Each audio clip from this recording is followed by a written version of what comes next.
Timmy's life sucks. Timmy has no friends, no money, no bitches, and worst of all, no money. And so Timmy makes the bold choice to get on self-improvement. Timmy goes to his friend Chad and asks him for advice, and Chad gives him the most powerful tool of all, meditation. Quickly, Timmy becomes obsessed with meditation and starts his self-improvement journey. He finds that meditation gives him presence, focus, and allows him to be more productive. And so 6 months pass by and Timmy is completely unrecognizable, well on the start of his journey. And so Timmy, having completed level 1 of self-improvement, goes back to Chad asking him for more advice. How do I get to level 2? And at this point Chad tells him, to get to level 2, you must pray. And that's when Timmy laughs in Chad's face? Timmy tells Chad that he's an atheist and there's no reason for him to start praying. And so Timmy walks away laughing, never reaching his potential. I'd like to read you some statistics that will completely change the way that you view religion. When asked, about 80% of Catholics pray regularly, as you'd expect, but when asked how often they meditate, only 40% of Catholics do at least once a week. Meanwhile, it's extremely common for people on self-improvement who identify as spiritual but not religious to meditate. Yet the number of people within this group who actively pray is almost zero, meaning what we have is half the population who pray but don't meditate, and the other half of the population meditate but don't pray. But as people on self-improvement with an interest in philosophy, it's our job to reject the false dichotomy put in front of us to forge our own path forward. What if we do both? This video has one agenda. It's to find people on self-improvement who identify as atheists, like me, and convince them to at least give prayer a try. To do this, I'm going to split this video into 3 sections: why prayer is important, how to conceptualize God as an atheist, and some practical tips for your first time praying. So there's this period in history that I am absolutely obsessed with, 450 BCE. This was the time that the Chinese philosopher Confucius was alive, and at the exact same time, Siddhartha Gautama, who you may know as the Buddha, was also alive. And at the exact same time, the philosophers of Second Temple Judaism were active, and just 50 years after Confucius died, Socrates was around. Which means that within just a 100-year span, the fundamental foundations of Asian culture, Western culture, Abrahamic, and Eastern religions were all set at the exact same time, despite zero communication. And you want to know what all of these groups had in common? Prayer.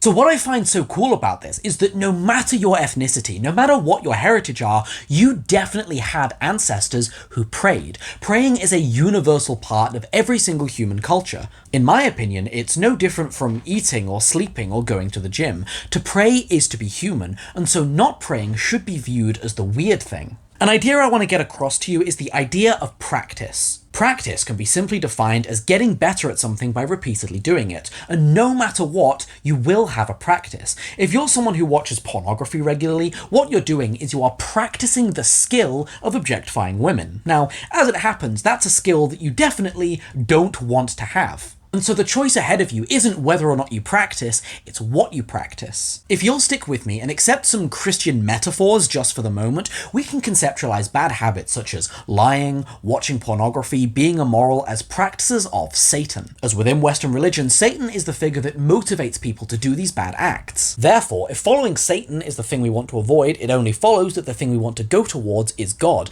and prayer is simply the practice that does that. And so if you're going to practice no matter what, and you want to avoid bad habits, it just makes sense that prayer should be a part of your daily routine. So if you're starting to be convinced that this might be something you're interested in, there's one big hurdle that it's hard to get over. What if I just don't believe in God? So this is the exact same boat that I'm in. I don't believe in any kind of literal theistic God. I am an atheist.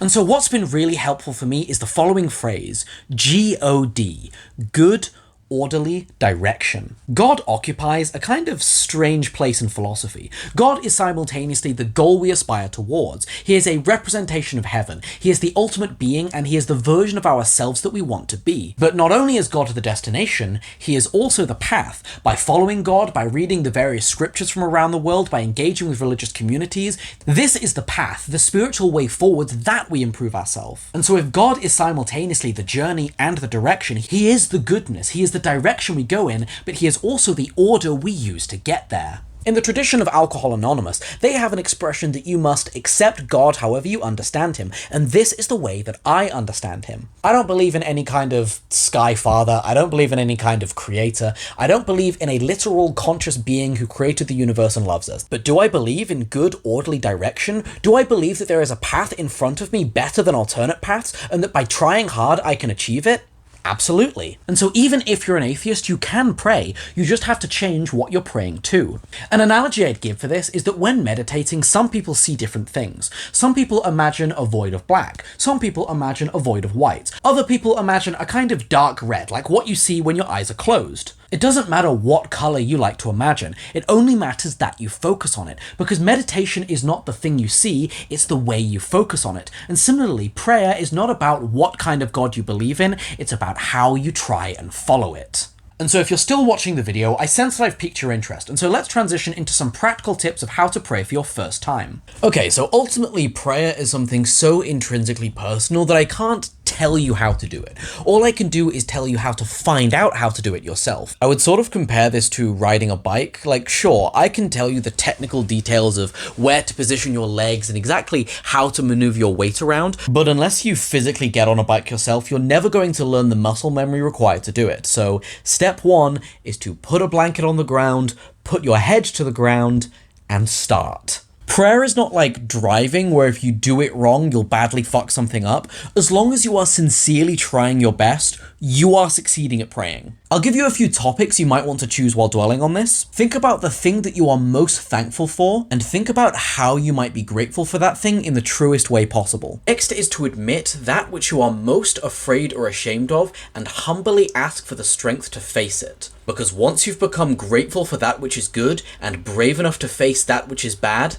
nothing can stop you. And if you remain in this state for long enough, if you truly convene with the concept of truth, you will stumble upon some answers. And to be honest, I am really excited for you starting this journey, because similar to meditation, once you've started praying, it's something that you'll always wonder why you didn't start sooner. Subscribe to my channel if you want more philosophy-based self-improvement. Good luck, and Godspeed.